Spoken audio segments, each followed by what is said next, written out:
And welcome to CSL Leesburg. The theme for the year of 2023 is Living Out Loud. And for the month of November, our focus is the mundane, the sacred, and the profane. Oh my. And today's message, it's the third week, so we got to talk about the profane. And our talk today will be given by our wonderful spiritual director, Charlene Banks. I can't wait to hear what she has to say about this. She's laughing. You can hear her because she knows, oh boy, you don't want to miss this one. We are so glad that you joined us here today, that you took some time out of your day. And I want to remind you that if you have any prayer requests, or concerns, or celebrations, please feel free to put them in the chat, and we will make sure that they are included later in our service when we do our spiritual mind treatment, which is a form of affirmative prayer. So that's everything I have to say to get things started. Sit back, relax, and enjoy our welcoming video.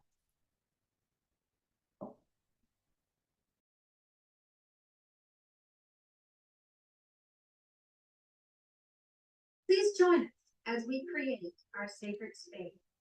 We set our intentions of deepening into our awareness and practice of our 5 pillars of spiritual living by lighting this candle in our virtual world. Our first pillar is sacred study, represented by the divine quality of truth. We use this pillar to recognize the importance of an open mind and the power of our minds. The second pillar is affirmative prayer, represented by the divine quality power. This pillar honors the power of prayer in our daily lives.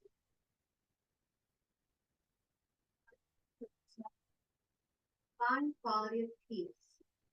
This pillar reminds us of the importance of meditation and the peace we feel when we quiet our minds.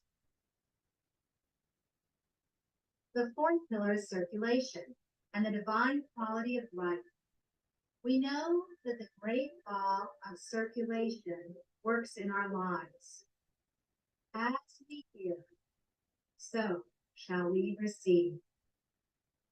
And the fifth pillar is sacred service and the divine quality of love.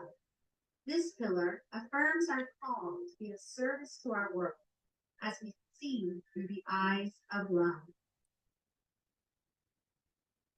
Let us close our eyes as we bless the sacred space and our time together.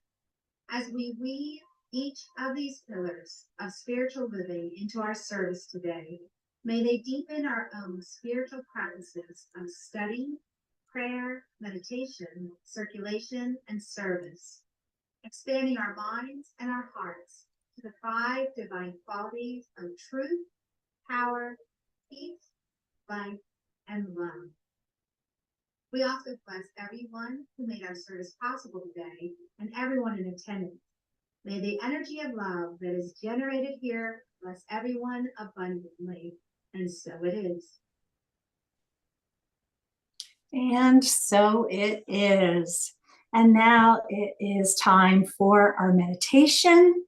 For today's meditation, I picked something that's called Receiving All That Life Has to Offer. So sit back and relax and shift your focus to your breath. Breathe in, hold it, and release, breathing out.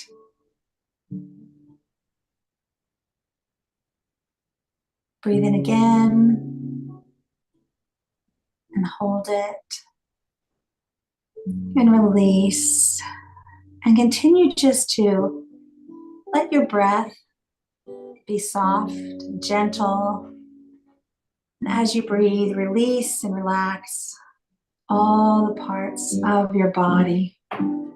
We do so much during the week. I don't know if you meditate daily, but it's good to take this time while you're with us, just to put your body on pause and just sink into a relaxed state of mind. Now, I want you to slowly and very gently turn your hands so that your palm is facing upward, just like mine. And I want you to move it into a cup position. Notice how your hands are ready to receive. Now join me in this affirmation. I am willing and I am open to receive all that life has to offer. Let's say that again. I am willing and I am open to receive all that life has to offer. I am willing and I am open to receive all that life has to offer. Just saying that makes you feel good, doesn't it? Now I want you to picture a beautiful glowing light that is above your head. You can picture it like a sun or maybe a disco ball, Charlene, or maybe it's a spotlight. That one's for me. And it casts light on you and all around you. And I'm looking at that gorgeous image of the sun on the screen. So just picture yourself being bathed in light. And notice as this beautiful light just covers you, just showers you, that it's filling up your hands, almost if you were catching raindrops. And it fills up your hands until they're just overflowing with that beautiful, beautiful, divine, radiant light. Now, take your filled hands and put them over your heart. And just imagine that you're pouring all that light, all that divine energy into your heart. And it's just growing and shining as bright as that sun that you see on your screen. But it doesn't stay there. It radiates out of your body. And it is the source of all the light that is around you. Now the light above you is still shining brightly, but so are you. Sink into that wonderful, wonderful feeling. The light is above you. It's all around you. It is outward. And it is also coming from you. Just like your breath. You take it in and you also give it out. You exhale. And as you're ready to return, because we have a wonderful music we have to listen to today and a wonderful message, just slowly, slowly join us.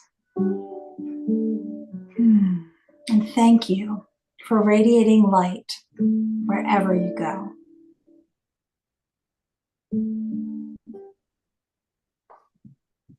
And now our music. Here in church, this is a song by Clarence Rucker. It invites us to participate in the song, the message, and the meaning of its practice. So I hope that when it becomes familiar, you'll sing along with me. When I start my day with love, when I start my day with love, that's what I get more of. I start my day with love, when I start my day with love, that's what I get more of is love. More love, love, love, love, love.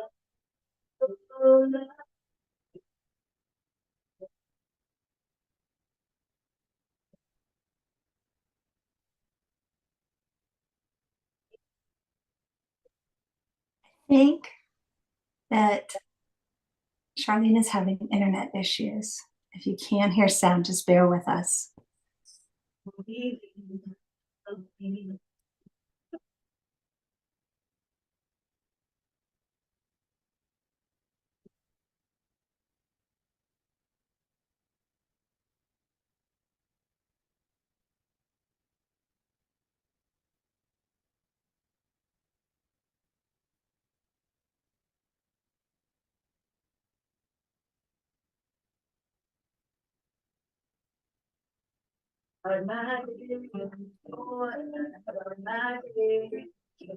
Everything I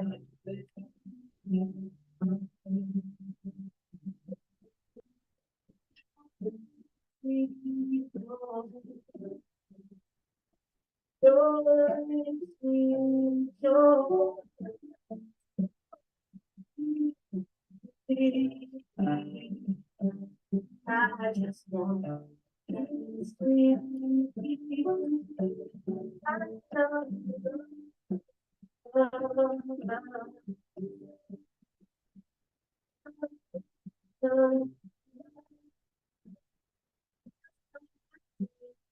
love, that's why my day, love, everything I get all of.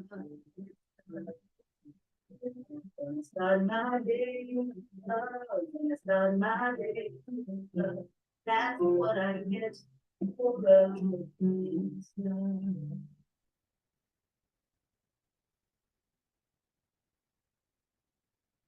All right. Can you guys hear me okay?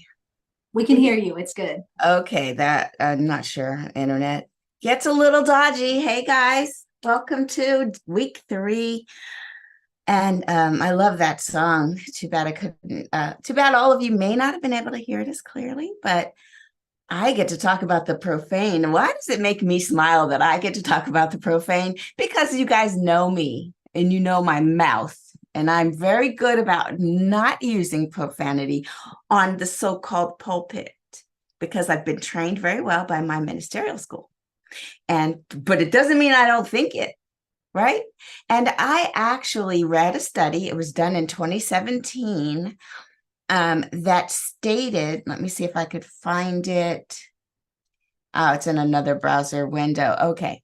They said that the people who are most creative and most intelligent are more likely to use profanity. There.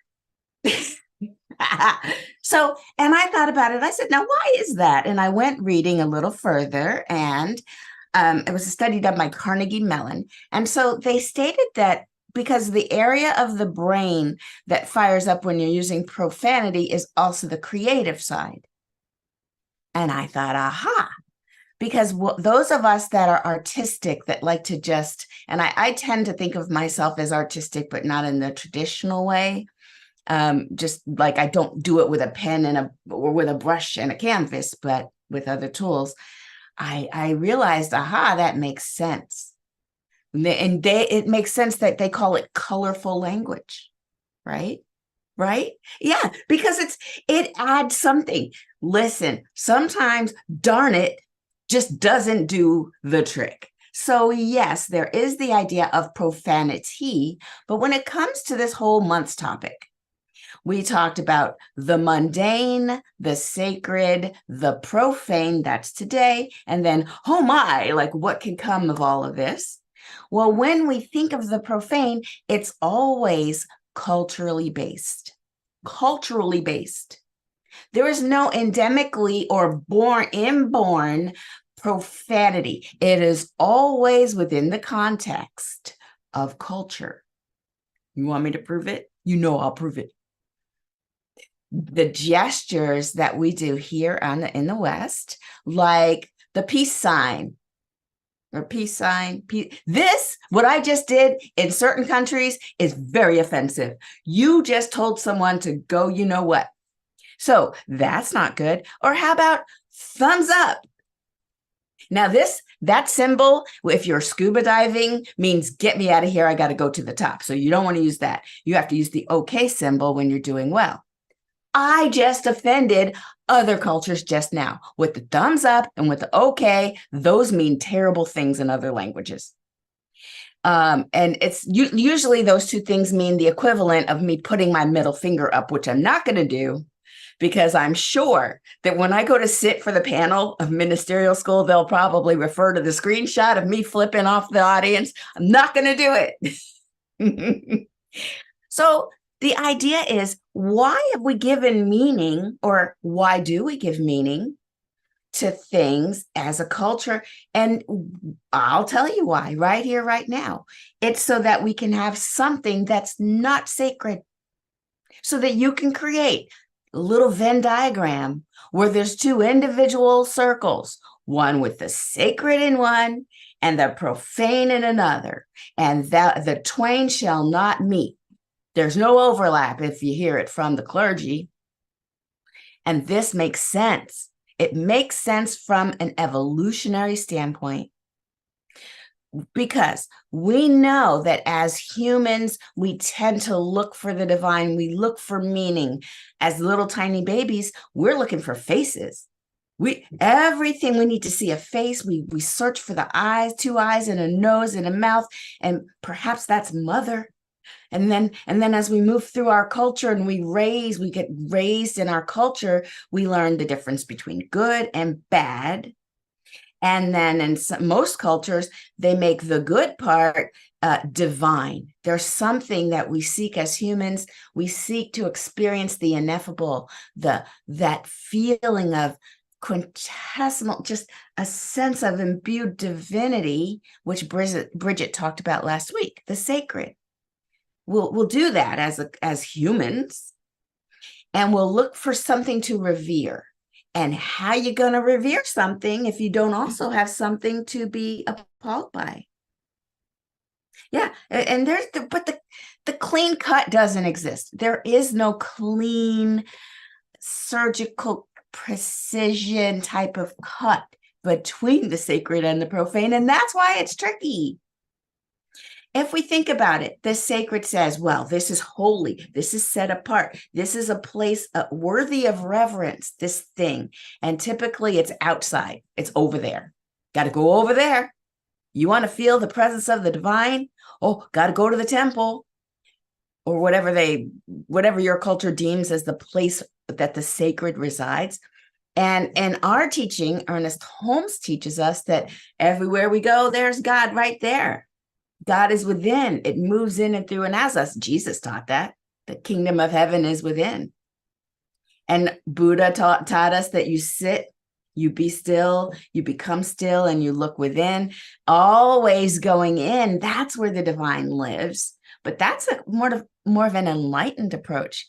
Typically, we're just told it's over there. You got to go over there, and you got to walk this way to get over there. And when you get over there, you got to sit a certain way, say a certain set of words. Those are the sacred words. And then you got to hold your hands in a certain way, because that's the sacred approach. And then you got to, so they pretty much prescribed so much of it that it becomes a ritual. And the ritual tends to bring forth this sense of the sacred. And it's all a human being's way of becoming close to the divine experience, to the gods, to the supernatural, to the magic, whatever it is your culture taught you to categorize that as. These embodied themselves in religious objects and symbols that would then maybe call our minds back to the idea of the sacred. Now, what's on the other side of the street is the profane, because we have to have somewhere that we're from, but we don't dwell there. We have to have something to abhor in order to adore something else. So here we are, the ordinary, the mundane, the everyday world, the human body. Let's land there for a minute, because I'm not going to say the words that could come to mind, but every single profane word, profanity, usually has to do with the body. I'll give you a moment.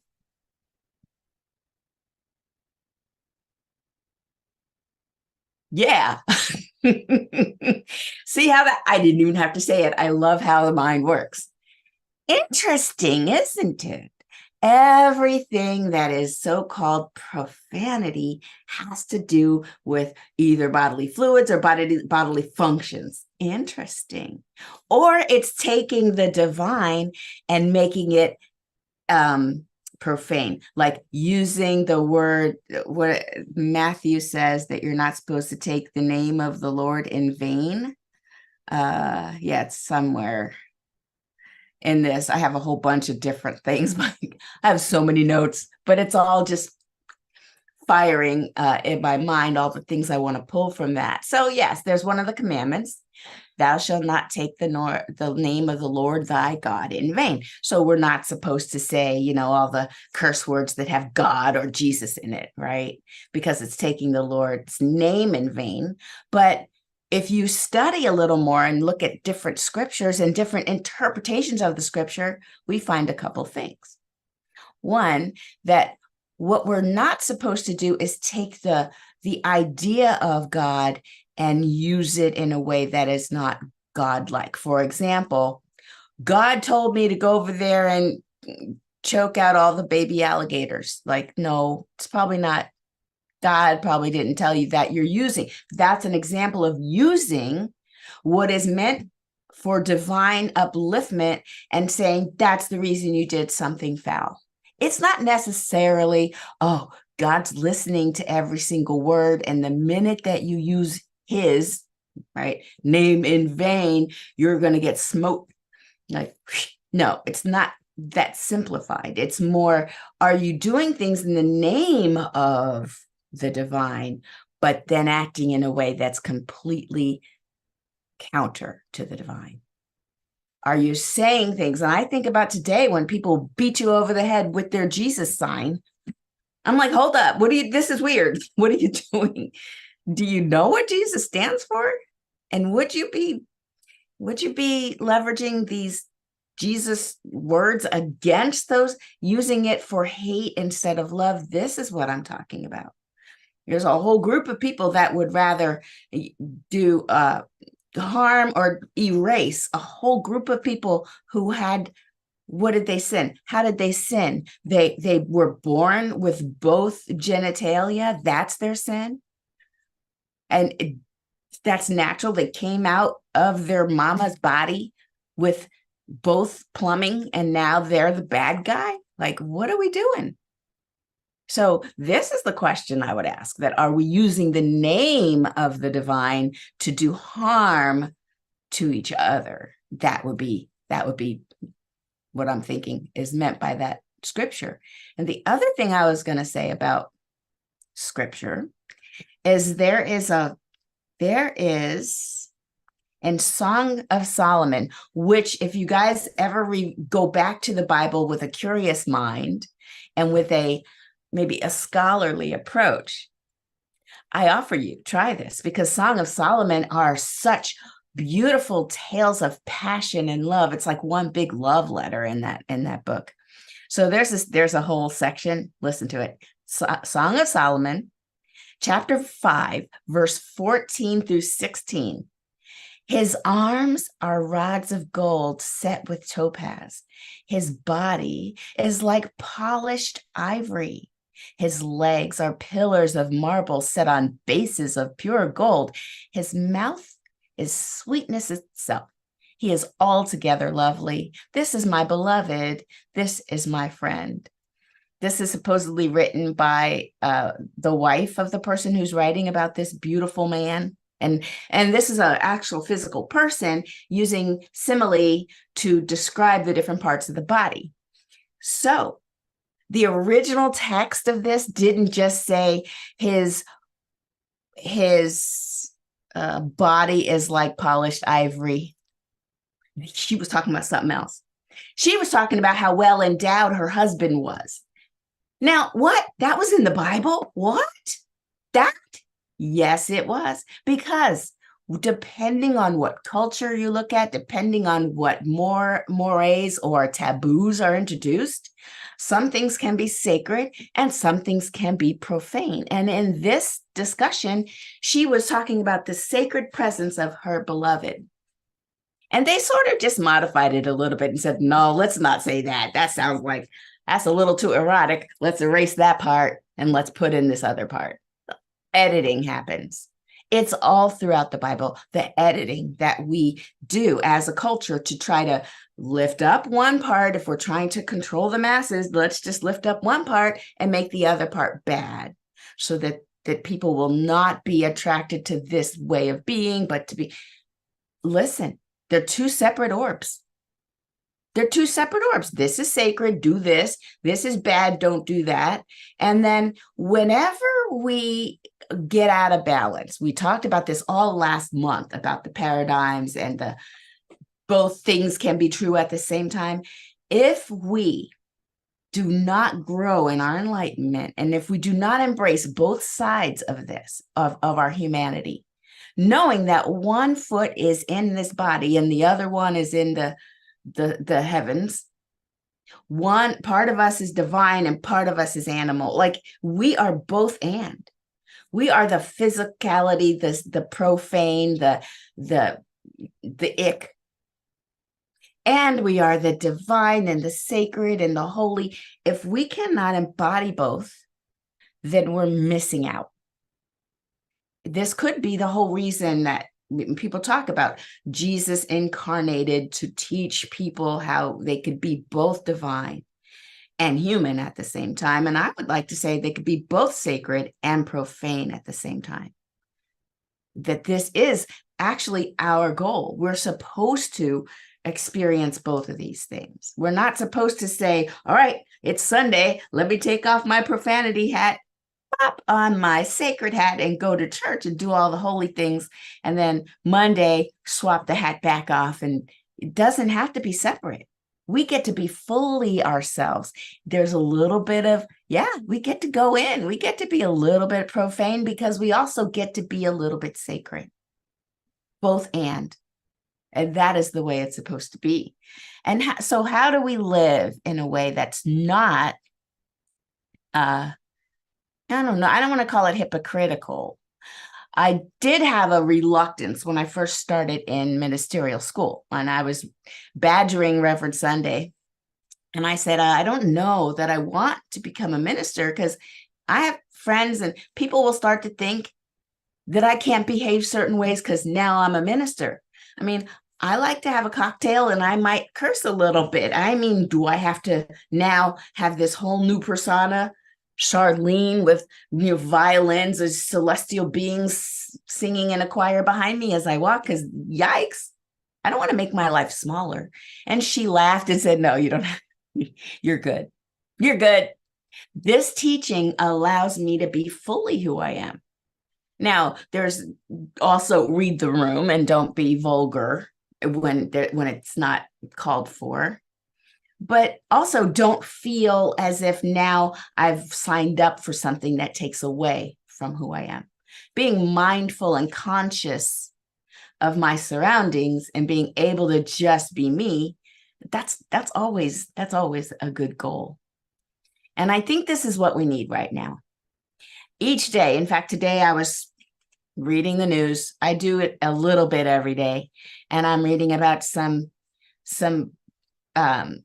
member of I think it's a Catholic Church member who just, I mean, man, didn't do the right thing with those kids. Just didn't.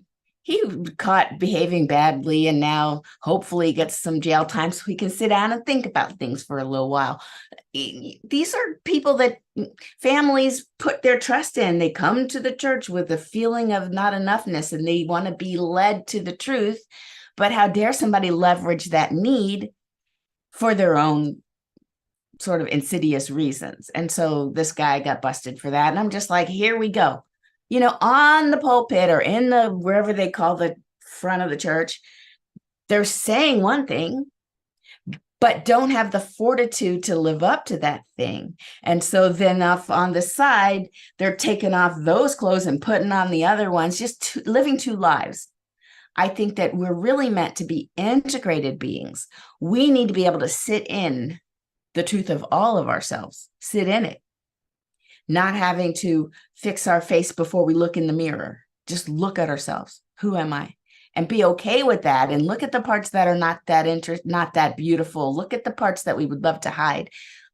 Because at the end of the day, when we're by ourselves, with ourselves, That's all we have is ourselves. And so again, to be able to integrate both parts into one being and allowing oneself to be less than perfect. Now, the unfortunate news about this, if you allow yourself to be less than perfect, you must also allow others to be less than perfect. The judgment that we put on ourselves, and if we beat ourselves up all the time for falling short of the mark, that's probably what we do when we look out upon our friends and family and society. And people can feel it. They could feel it when we're judging them. So we start by loving ourselves and loving the good and the bad, and then really just trying to harmonize that whole experience. Because what we don't want is to be disingenuous. Now,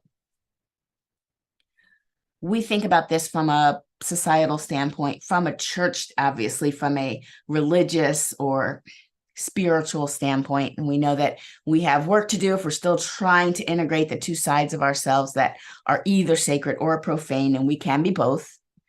We also think about, too, how can we be more accepting of those who live a life that doesn't look exactly like ours? Because even in the sense of, I'm going to allow myself to not be perfect, I'm going to allow myself to be who I am.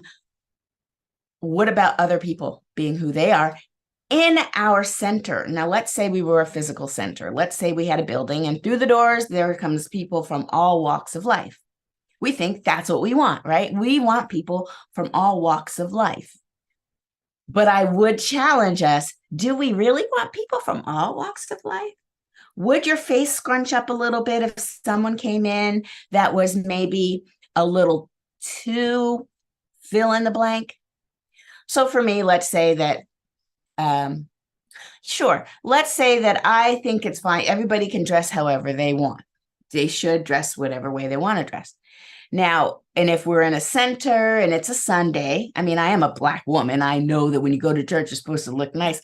What if somebody came in with some of those like Daisy Duke shorts on or whatever? Would I feel like, well, everybody should be able to express themselves the way it starts to be revealed when we have a certain self-awareness and a self range of what we're willing to handle, and then someone else has a wider range. Like, what do we do then? Perhaps you say, oh, it's important for everybody to be able to come to Sunday morning service. And then you go, what about subcultures where they might be atheists? Can they come? How about people who believe, how about Wiccans? Can they come? How about people who believe completely differently from us? Can they come to say? We say we want to make the world a better place, or we want to make the world a place where all are supported. Well, what about those people who come in that push us out of our comfort zones? And now have we gone too far? And you don't even have to think in terms of them coming into church, because that is a every Sunday kind of thing, right? Think about just people who you're willing to be nice to and acknowledge. It's just on the street, in the airport, at a cafe. You're at a cafe, you're sitting on a seat, there's 2 extra seats at your table, and the place is getting kind of full. Who do you just allow to come on in? Do you say, come on over, there's 2 seats here, these are not taken? Now, what if they have piercings all over their face, tattoos up and down their face, and then maybe carrying a skateboard? What are we thinking? So this is what I'm asking. How much can we accept, not only in ourselves? We, first of all, break out of the chains of all of the limitations that we were probably given in our society, but then break out to people wider, cast that net wider. What about the unhoused person? What about the person who looks like they probably need some help, but should it be me to help them? I don't know. Maybe I could keep moving and not have to help. I cannot predict what you come across in your life. But as we practice this, we have people who are living a profane life according to our little scale, They're living that profane life out loud. And we said we were going to live out loud this year, but that's really loud, you could be thinking. What are we doing with our heart? Are we inviting everybody in? Are we seeing that the divine expresses itself even in that thing that we call too profane? We talk about it. We're able to explore it even with each other. If we're truly creating a world that works for everyone, then we at least have to give thought to just embracing all of society, not just the people that we tend to agree with. So as an invitation to you for this next week, I just ask you to reframe your ideas of what is profanity, and is it cultural, and is it you? Is it yours? What you've learned within your own family and community, does that still belong to you? What kinds of, how brave are we going to be? Start with just smiling to people who don't expect you to smile. I don't know about you, but I tend to have a resting mean face, and I have to consciously smile, because when I'm just determined, like if I'm at the gym and that last set was hard, and I wipe down the seat as I go to the next one, I'm like, I realize I probably look really mean, but all I am is just contemplating the next workout, the next thing. So I have to consciously smile. And I was surprised. People are like smiling at me. And I'm like, wow, wait a minute. Are these two things related? They're probably related.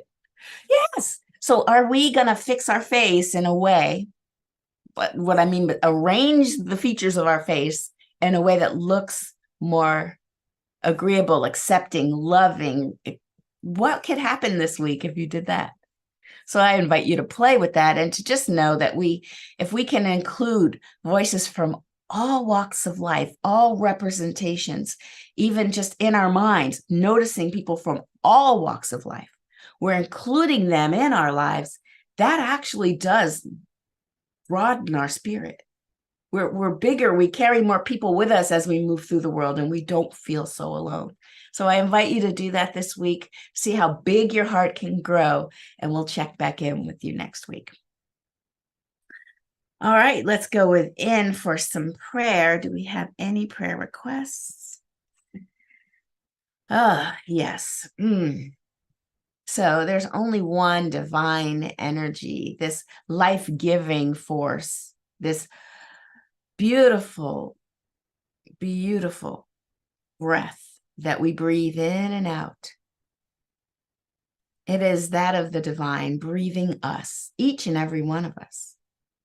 We are one with that energy. So as we move through the rest of this day, I speak my word that we are always in contact with the divine in all of its colors and all of its representation, from all walks of life, all expressions of life. This too is God. This too is infinite intelligence expressing itself. In this energy of oneness, we know that there is all good, all powerful, all knowingness available to us, all health and wholeness. And so I speak my word for Uncle Richard, that as he is where he is in hospice, that the loving hands that provide care are ever present.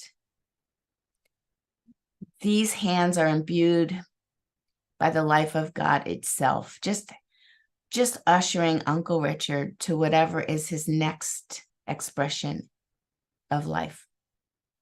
I speak my word for anyone who is in the midst of big changes. May there be comfort and knowing that we are all cared for. May each of us open our hearts to those in need and feel through the best way to support them, whatever way that is called upon by our hearts. We just know already what way that is. I know that this community is ever uplifting and holding others in its heart, and we get stronger because of it. So with these words of knowingness and words of healing. I simply allow them to be, knowing in gratitude that these ideas of health, whole being, wellness, security, that they can't help but outpicture in our lives perfectly, because that is the law.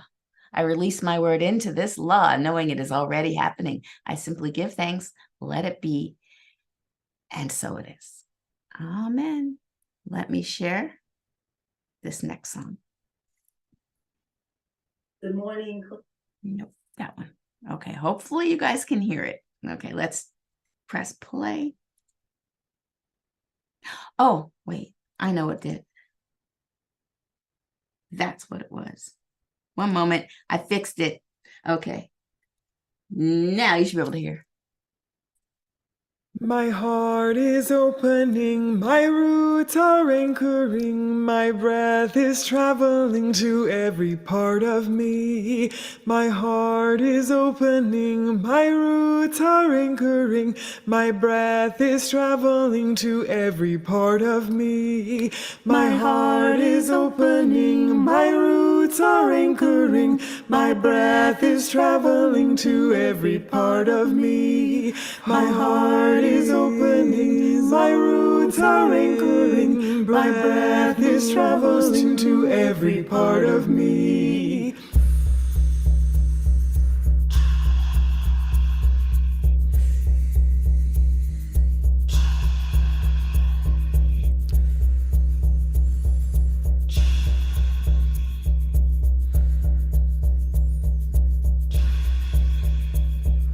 My heart is opening, my roots are anchoring, my breath is traveling to every part of me. My heart is opening, my roots are anchoring, my breath is traveling to every part of me. My heart is opening, my roots are anchoring, my breath is traveling to every part of me. My heart is opening, my roots are anchoring, my breath is traveling to every part of me.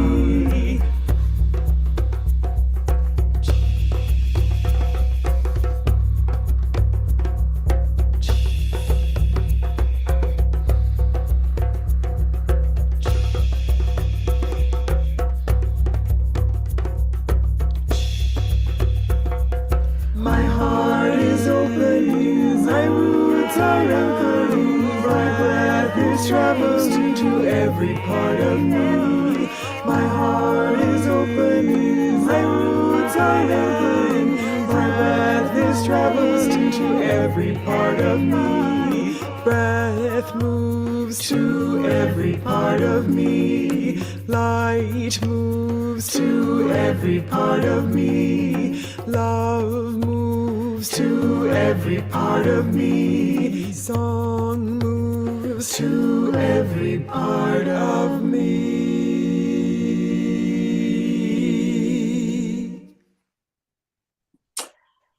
Wow. I tell you what, every time, man, she just knocks it out of the ballpark. And it was fun to see her singing with a friend. All right, folks, now is the time to bless the donations that are shared with us today. At CSL Leesburg, we believe in the law of circulation. You know that. You could probably even say that along with me. And we are a tithing community. The donations that are shared with our center support everyone, those who give and those who receive. Your donation helps our center, our home organization, as well as organizations that support our vision of helping to create a world that works for everyone. And you know that there are so many different ways that you can give.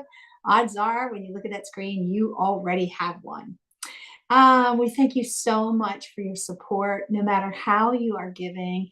Take that, place it over your heart, and join us in our affirmation of oneness as we bless our gifts. The presence of spirit within me blesses everyone I meet, tends to heal everything I touch, brings gladness into the life of everyone I contact. Therefore, I am a blessing to myself, to humankind, and to the day in which I live, and so it is. All right, So announcements, we have a very special announcement today. So you know her, you just heard her. We love her. We want to support her in every way possible. We joke all the time that we had her first before she launches and becomes world famous. So this is an exciting video that Leah wants to share with us about something new that's happening in her life.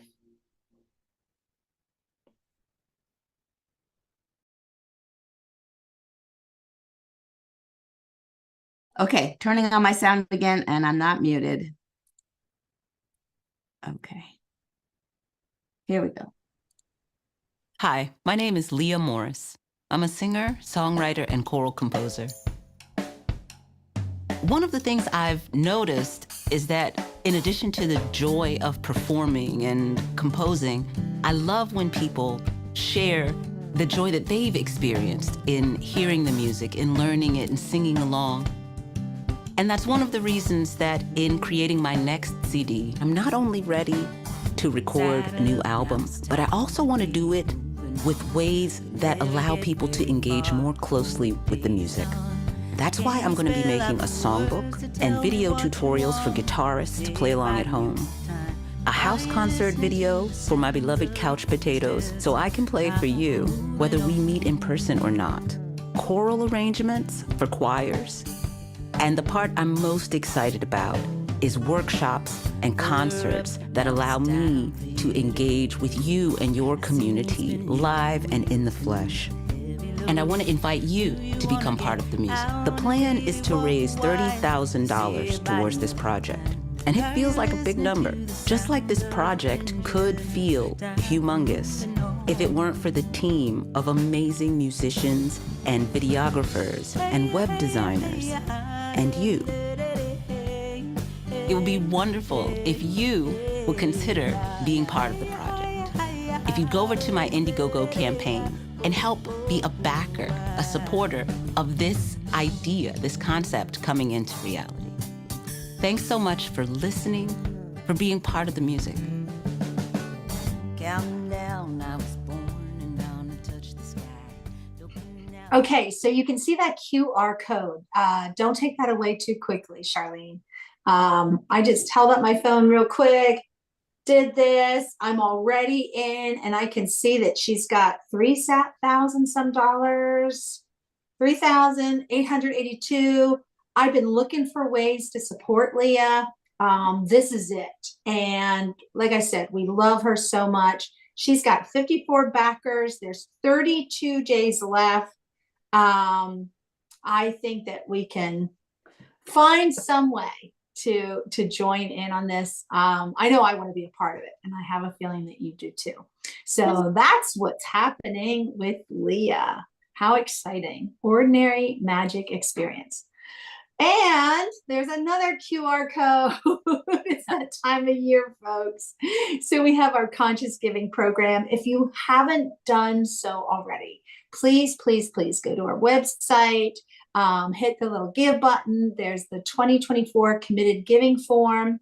This lets us set up our budget. And oh my gosh, do you see that deadline? Sunday, November 26th. Holy cow, that's next Sunday. So make your commitment, and you can rest assured that you're going to get your 2024 spiritual journal. You've seen me hold mine up before. I take so many notes during the service. And I also like knowing that I get a sneak preview about what the talk is going to be. I love the quotes that they have for each week. And I also jot little notes in about what's happening in my life.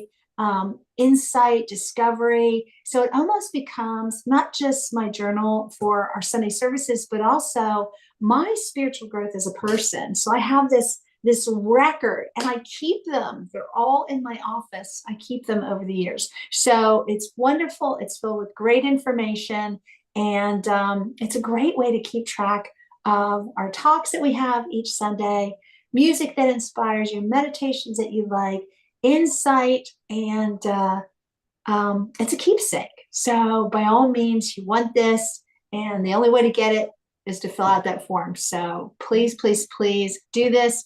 And also, because you give, we get to give. we can't do what we do on Sundays without your support. So we thank you so, so much for all the love and all the support that you give our center.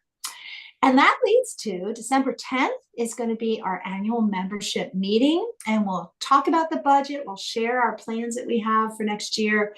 You don't know what's all happening behind the scene, but your leadership council, your board is meeting on a regular basis, talking about things. How are things going? What do we need to change? How can we improve? And we're talking about next year already. So join us on December 10th. If you are a member, you get to vote. So mark your calendars. All right, folks, that's a lot of things happening. Thank you so much, Charlene, for all that you do. It was such a wonderful message. And thank you, everyone who took time out of your day to join us. Before we go, before we do our closing affirmation, I want to remind you, Bridget talked about how they love when we have special guests, how we hang out and we share our pearls and we continue the discussion and we turn on our mics. And this is your chance to kind of share what resonated with you. What do you question? We love questions. What did you hear today that you'd like to talk about some more? And we call this pearls. So if you can, please stay, hang out with us after our service. And if you have to go, know that we send you off with our blessings. But first, let's do our closing affirmation. Put your hand over your heart one more time. Do you still feel that light? Do you still feel that light radiating outward? Oh, I hope so. Do you feel it raining all over you? Now join me in saying, I am love. Let me hear you. I don't hear you. I don't hear. I am love. I am love. Thank you. Thank you. You know, I need to hear that. Silas and Puma, my cat, don't talk to me very much, so I need you guys. All right, now look over at somebody. It might be a furry little companion.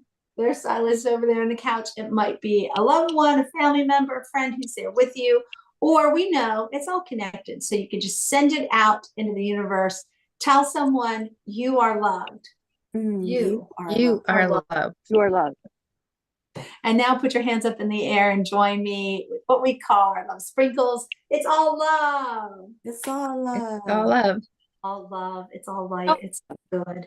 Thank you so much again for joining us. If you can, stay with us. We'd love to chat with you. And if you have to go and pick up that to-do list, then we send you off with our blessings.